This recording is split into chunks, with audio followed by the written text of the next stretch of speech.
आई तुझ्या मूर्तीवाणी या जगात मूर्ती नाही। अनमोल जन्म दिला गाई तुझे उपकार फिटणार नाही। अनमोल जन्म दिला गाई तुझे उपकार फिटणार नाही। बालपणी मी खेळत खेळत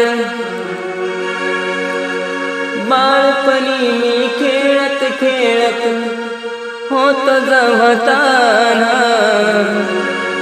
अमृताहुनी गोड पाजलंस पान। अमृताहुनी गोड पाजलंस पान। तुझ्या उपकाराची कधी जाणीव झाली नाही। अनमोल